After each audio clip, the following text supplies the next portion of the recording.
Miaraba ny fiangonana manolona aminareo ny fahasoavana sy ny fiadanana avy amin'Andriamanitra ray sy Jesosy Kristy tompo a. Miaraba anareo sampana sy firaisan'ny sampana izay endritsika efitsika misotro fitiavana ambavaka amin'izao andro anio zao. Ao amin'ny lioka toko faha 13. Lioka toko faha 13 le perikiopa somary fohy io no akantsika ny afatra androany ry havana. Ny fahamarinana voalohany dia zao: tongava mianatra soratra masina ary aza mafoy fiarahantsika mivavaka aty am-piangonana. Tongava mianatra ny soratra masina ary aza mahafoy ny fiarahantsika mivavaka aty am-piangonana. Izay ny fahamarinana voalohany havana. Ary rehefa izany no ataonao dia ahitany tana maherin'Andriamanitra ianao. Vakintsika ao amin'ny Luka 13 ny 10 sy ny 11 amin'ny anaran'i Jesosy. Ary nampianatra tao amin'ny sinagoga anankiray Jesosy tamin'ny sabata. Ary indro nisy vehivavy izay nanana fanahy mahafarofy 18 taona, ary nanjoko izy ka tsy nahatraka akoho. Ozy izy tsika hoe tongava mianatra ny soratra masina ary aza mafoy ny fiarahantsika mivavaka aty am-piangonana. Ty vehivavy nanjoko tsy nahatraka nandritry ny 18 taona, io no men'ny tompo a ohatra ho antsika fiangonana ry havanao.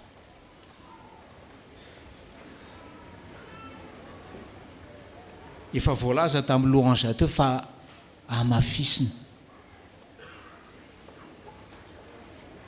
nanjoko izy, tsy nahatraka izy nandritry ny 18 taona noho ny fanahy mahafarofy tao aminy. Mahavariana ry havana fa lioka dokotera, tokony mba hoe terme scientifique zany no ampiasain'ny lioka, tsy ry havanao fa misy resaka fanahy io, fanahy ratsy io, fanahy mahafarofy ao tao amin'ity vehivavy ty, ny azona n'ity vehivavy ty ka natonga azy a hanjoko ary nandrara azy a tsy traka ry havanao. 18 taona. Zany 18 taona zany ry havana tena hoe fotoana foikely zany. Foikely zany raha hoe fotoana iainanao anaty fahasambarana sy fifaliana. Tena fotoana hoe potozay dia efa lasa zany 18 taona zany. Raha tinianao hoe 18 taona nitaizayntsika ny zanantsika, potozay dia lasa ny 18 taona zany. Potozay dia lasa ny 18 taona zany. Raha mananamana mahatoky ianao miara mivavaka aminao, mameanao torohevitra eny am-pandehanana eny, rehefa hiatrika sedra sy fizahan-toetra isan-karazany, vetivety kely zany havana. Fa tena fotoana faran'izay lava zany 18 taona zany havanao, ho an'ny olona izay anaty aretina, ho an'ny olona ohatra n'ity vehivavy ity izay marary lamosina nandritra ny 18 taona, ho an'ny olona izay tahaka n'ity vehivavy ity manjoko ka tsy manao afatsy hoe mijery mahita ny tany, tsy mba afaka mitraka jeran'izany lanitra mangamanga na mahita ny masoandro izany. Tena hoe fotoana faran'izay lava. Fa zany ny fiainan'ity vehivavy ity nandritry ny 18 taona ry havanao. Fikarakarana tokantrano manahirana, fandehanana araka ny lazainy teo manahirana, fatoriana manahirana, satria tena nanaintaina ny lamosina. fa inona modely apetraka ty vehivavy ho antsika izay mba te hahitana zany hoe tanamaherin'Andriamanitra zany. Lasa izy makany amin'ny sinagoga hianatra tenin'Andriamanitra ry havana. Araka ilay nitenenina teo hoe eo amin'ny 9 hoe Jesosy dia nampianatra tao amin'ny sinagoga anankiray tamin'ny andro sabata. Tena hoe asa nataon'i Jesosy matetika ary tsy tapaka io hoe mampianatra soratra masina mba ety ampianarina soratra masina amin'izay venao ianao nge maty antoka rehefa tsy anatra soratra masina rehefa ianao maty antoka. Jesosy mampianatra ary miandry ianao izy ho ampianarina ry havanao. Ary ty vehivavy ty tsy nanao hoe ka za hita to fantatro tsara ny lamosiko. Izy moa 12 taona tao tanàna kely tao fantatry ny ray tanàna io lamosiny io. Ary inona fa manao ohatra antsika ny ray tanàna ry havana tsy fantatra moa zay anarany fa teneny hoe ianona ay le vehivavy kilemaina iny, le vehivavy manjoko iny, zany ny fiainan'ity vehivavy ty fa tonga tao an-tranon'Andriamanitra izy hianatra tenin'Andriamanitra ary hivavaka ry havanao. Jesosy mampianatra amin'ny tranon'Andriamanitra ry havanao ary dia hoe miandry antsika ho amin'izany izy. Azafoy ny fiaraha-mivavaka aty am-piangonana e. Ok izay ny fahazaran-dratsy hoe za pastera tsy tafangona fa hamaky baiboly hamaky boky tsara, hamaky boky ara-pinoana ato trano. Tsy ry havanao, Andriamanitra no teny hoe sika zanany lahato maraina ny torana tiana ahitany antsika dia torana tokany atya amin'ny tranona atya am-piangonana ry havanao. Ty vehivavy ty nafinaritra le fanamariana mpitoroteny anankiray izay. Izy miondrika io izy dia ohatrany hoe tsy otsony le asina maha-olombelona le izy miondrika tsy mahatraka io fa ohatrany biby tsy mahatraka sanatria manana fiainan'ny biby ty vehivavy ty no ny aretiny ry havanao. Ry havanao ianao zay tsy makaty an-tranon'Andriamanitra ny lahady maraina fatakaninao zavatra hafa sanatria sao dia mba ianao koa manana fiainana tsy afaka mitraka ary fiainan'ny biby ry havanao. Fa ny teny fikasana ny vaovao mahafaly meny ny soratra masina antsika androany dia hoe hianatra nalehan'ity vehivavy ty taty am-piangonana tao amin'ny sinagoga andrehan'i Jesosy dia nahazo fitahiana tsy napozina izy mihoatra lavitra noho izay tenin'Andriamanitra nandrasany.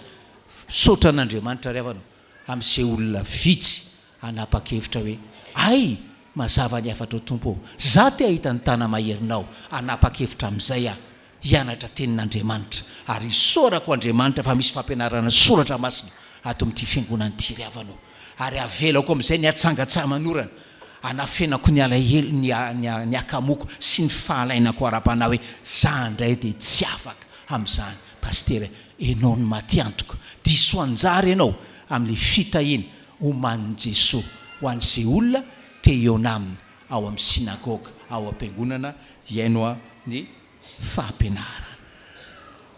Zay ny fahamarinana voalohany tonga ava mianatra soratra masina ary aza mahafoy fiarahantsika mivavaka atya am-piangonana. Fahamarinana faharoa ry havana dia zao ho anao zay te ahita zany tanamaherin'Andriamanitra zany. Izy nge manao hoe fa ianao mety tsy jamba ara-panahy dia tsy mahita dia matimaty ohatrany io ny finoanao ry havanao. Fahamarinana faharoa dia zao Jesosy manafaka anao amin'ny rofinao ara-panahy sy ny rofinao ara-batana. Jesosy manafaka anao amin'ny rofinao rehetra, ny rofy ara-panahy sy ny rofy ara-batana. Vakitsika ry havana ny 12 Luka 13:12 amin'ny anaran'i Jesosy. Ary rehefa nahita azy Jesosy dia niantso azy ka nanao taminy hoe raha vehivavy afaka amin'ny rofinao ianao. Rehefa nahita azy Jesosy dia niantso azy ka nanao taminy hoe raha vehivavy, afaka amirofinao a ianao. Hoy isika hoe Jesosy manafaka, voasoratra noir sur blanc ao amin'ny baibolintsika izany havana. Manafaka izy amirofintsika rehetra, ny hita maso a sy ny tsy hita maso izy no nahita, fa hoe fanamaha faharofy ange no mamatotra n'ity vehivavy ty fa raha zasy ianao dia mitsitrana le vehivavy io hoay ty vehivavy ty moa zany dia 18 taona zay tsy nahatraka mihitsy fa izy no mahita ny zavatra tsy hita riavana, izy no mahita ny zavatra tsy hita. Rehefa jerena ange Jesosy mahita ny zavatra tsy hita izy satria Andriamanitra tonga nofo, mahita ny zavatra tsy hita izy satria hafa ny fomba fijeriny. Manana ohatra amin'izany ange tsika riavana, manana ohatra an'izany tsika. Nahita ny Kefasy izy dia hoe fatany ny programam-piainana ho azy, fatany mielo izay programam-piainana azy. Nahita ny Jodasy Iskarioty izy, fatany mielo fa hoe io le hamatika azy. Zany ty Jesosy ty, mahita ny tsy hita maso, mahita ny tsy mbola misy riavana. Zany io Jesosy io. Mahita ny Natanaely izy, Natanaely tsy mahita azy, mahita ny Natanaely izy dia hoe ty le tena Israelita, ty le Israelita marina. Zany io Jesosy io riavanao. Ary ianao maty antoka rehefa tonga amin'ny sinagoga izy, tonga atao am-piangonana izy ka tsy mahita anao ato. Ianao maty antoka ary tsy ahita n'izany tanàmahery tompo zany ianao. Zay fa natrehona hatrany amin'ny Exodosy, naseho any tao amin'ny Romanina, raha namorona zao tontolo zao, Andriamanitra tsy ho hitanao zany riavanao, tsy ho hitanao zany. Fa izy ange rehefa miteny isika manafaka amin'ny rofo rehetra, ny rofo ara-panahy, ny rofo ara-batana riavanao. Dia hoe nafinahitra le tena mpitoroteny izay, fo mijery ny tarehinao fotsiny izy, fo mijery ny tarehinao fotsiny Jesosy dia fa mahafantatra ny tantaram-piainanao riavanao. Fo mijery ny tarehinao fotsiny izy dia fa mahafantatra ny tantaram-piainanao, mahafantatra ny rofinao rehetra, mahafantatra ny ratra-polo lalina rehetra ny amponao any. Hitan'ny Jesosy zany riavanao. Mahafantatra ny aretinao rehetra izy, mahafantatra ny amafy ny fakapana mpahazo anao izy, ary mahafantatra izy fo mijery ny tarehinao fotsiny hoe inona ny ady, inona ny tafio-drivotra, inona ny alon-drano mitopatopa ao amin'ny fiainanao. Mijery ny tarehinao fotsiny izy. Fa zay ny fo mahafaly. Izy tsy mijery fotsiny riavanao, izy tsy mahafantatra fotsiny, fa mitady anao izy hanafaka anao amin'izany rofinao zany, hanafaka anao amin'ny fanahy rehetra, mahafaharofy anao. Ianao no mieritreritra hoe za toy izao, za tsy mba toy izany ohatran'io vehivavy io. Riavanao, ianao indrindra miteny an'izany, sanatry n'izany manana an'izany fanahy mahafaharofy izany. Fa izy riavanao, izy te hanafaka anao amin'ny rofinao rehetra, te hanafaka anao amin'izay asan-devoly rehetra ao amin'ny fiainanao. Zany no ivon'ity tantara ty riavanao, fanehoana fa tena misy zany asan-devoly zany. Ary ny tanàmaheriny dia hoe andresena an'izany asan-devoly zany, natezitra ny fariseo ty fahagagana nataon'i Jesosy ty riavanao, natezitra fatratra ny fariseo zay hoe legalista, tsy azo ataony manasitrana na amin'ny andro sabata riavana. Fa rehefa mandinika amin'ny baiboly ianao riavana, rehefa mandinika ny testamenta vaovao ianao, misy fahagagana 7, tsy enina tsy 7, fahagagana 7 nataon'i Jesosy tamin'ny andro sabata. Ary ireo fahagagana 7 ireo dia hoe maneho ny herin'i Jesosy mandresy zany asan'ny devoly ao amin'ny olombelona izany. Riavanao, minao zany ve ianao? mino izany venao fa hoe Jesosy afaka manafaka anao amin'ny rofinao rehetra, dia le rofy a vokatry ny fanahy mahafaharofy, ary tsino n'izany ianao, tsino n'izany ianao ry havanao, tsino n'izany ianao raha tsy mianatra tenin'Andriamanitra aloha, fa sambatra ianao raha mino n'izany, sambatra ianao raha mino n'izany, fa hanafaka anao amin'ny rofinao rehetra izy a, rofo vokatry ny fanahy, ary hanafaka koa izy amin'ny rofinao ara-batana. Fa zao ty 12 taona, le lehilahy tao am'piscine tao Betesda 13 taona, hafa 7 taona, anazy ny fotoana ry havanao, anazy ny andro sy ny volana, fa hoe manafaka izy amin'ny rofontsika rehetra zay no vaovao mahafaly. Fahamarinana fahatelo farany ry havana, fahamarinana fahatelo farany a dia zao: ny fametrahantanana sady manasitrana no manome ny fanahy masina hanangana. Ny fametrahantanana manasitrana ray zay a sady manome ny fanahy masina hanangana olona ry havana. Dia jerentsika ny 17 ahitana an'izany amin'ny anaran'i Jesosy: dia nametraka ny tanany tamin'izy, ary niaraka tamin'izay dia nitraka raha vehivavy sady nankalaza an'Andriamanitra. Dia nametraka ny tanany tamin'izy, ary niaraka tamin'izay dia nitraka raha vehivavy sady nankalaza an'Andriamanitra. Zavatra tsy dia mahazatra antsika ry havana io fametrahan-tanana io. Ekentsika araisitsika le fametrahan-tanana amin'ny fotoana anaovana batisa, amin'ny fotoana nandraisana atsika io mpandray fanasany tompo, amin'ny fotoana anokanana atsika dekona na anokanana atsika mpianatra sy ny tahak'izany. Fa akoatr'izay tena zavatra manahirana atsika io fametrahan-tanana io ry havana, zavatra hafahafa amintsika io fametrahan-tanana io. Fa rehefa mijery ianao eto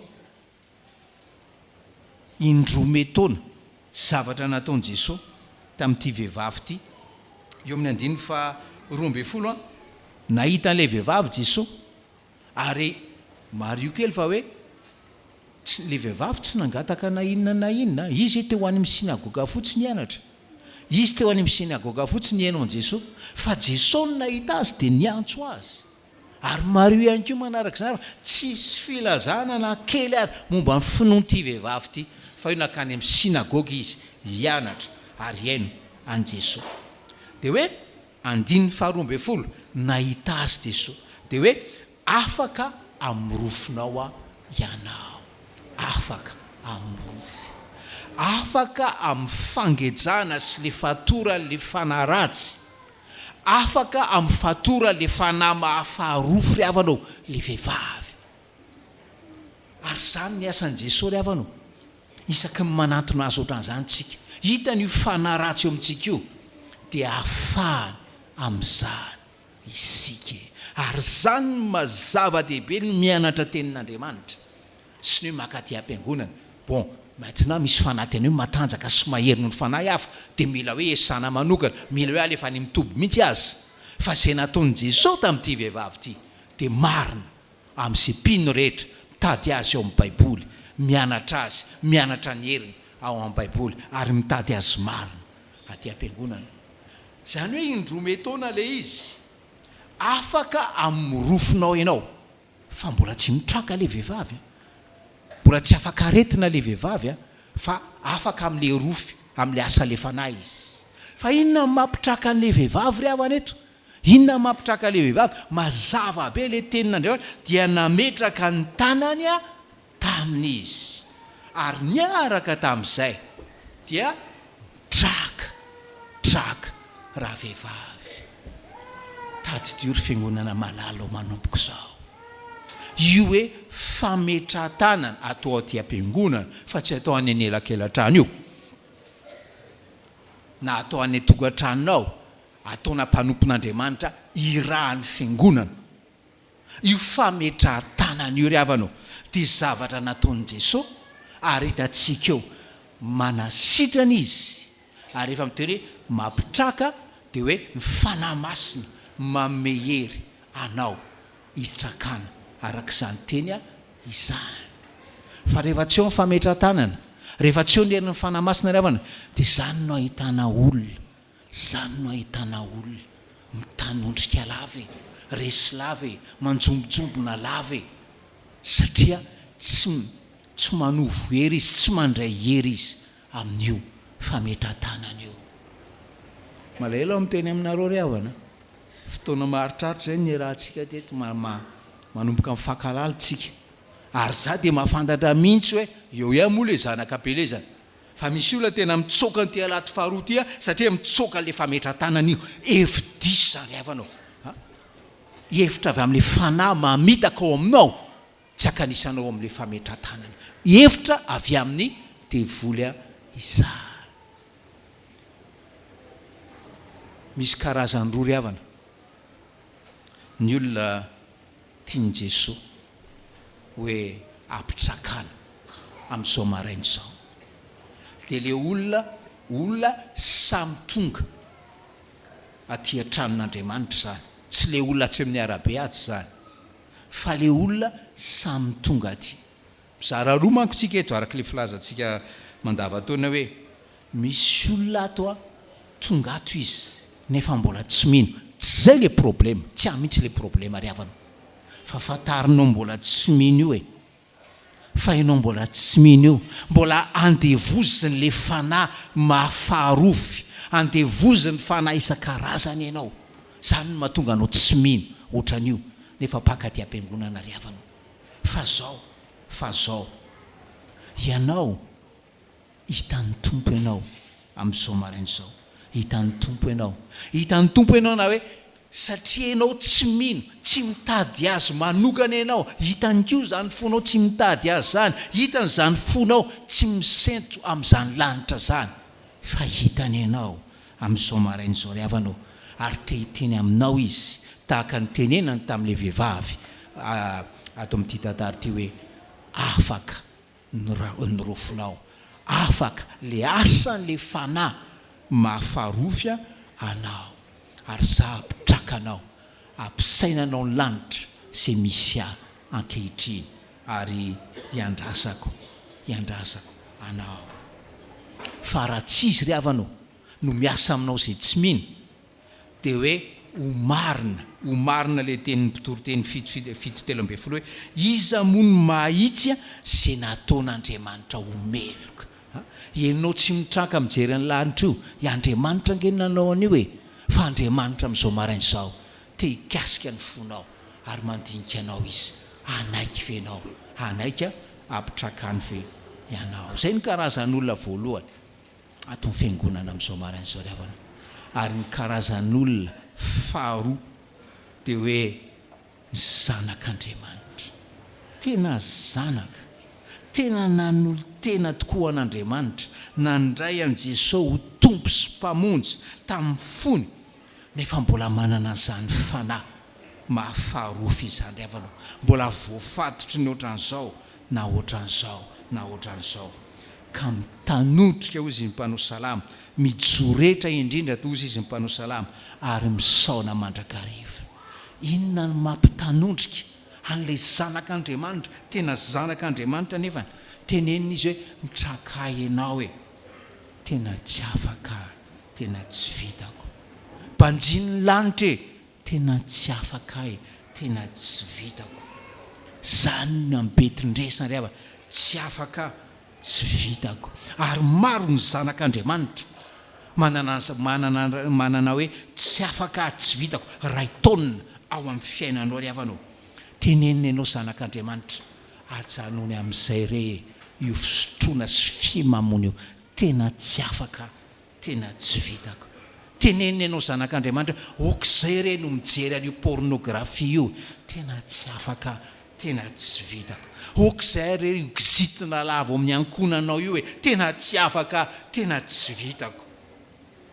ok'izay re io ok'izay re io fandalana fomba adala azo avy amin'ny entin-drazana tena tsy afaka tena tsy vitako mijery anao ny tompo an'io riavanao mijery anao izy ary teana afaka anao amin'izany taka ny nanafany an'ity vehivavy atao amin'ny sinagoga ety riavana malalo miandry anao izy anatona azy tia avelao izy anao fahagagana inona natao hoe fahagagana ozy ty akizivavy kely tao amin'ny sekolela ty ny atao hoe fahagagana zavatra tsy vitako fa in Jesosy tia anao fahagagana ao amin'ny fiainako sy ao amin'ny fiainanao Jesosy amin'izao marain'izao.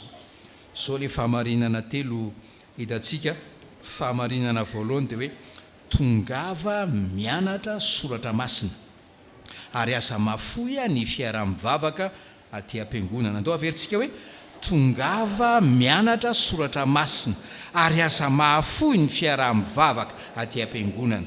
Fahamarinana faharoa hoe Jesosy manafaka amin'ny rofinao ara-pana sy ara-batana. Andao averintsika hoe Jesosy manafaka anao amin'ny rofinao ara-pana sy ara-batana. Ary fahatelo ny fametran-tanana manasitrana sady mameno fanamasina hanangana. Ndao ara hoe ny fametran-tanana manasitrana sady manome ny fanamasina hanangana. Ho aminareo ny fahasoavan'ny Tompo ry havana. Amen.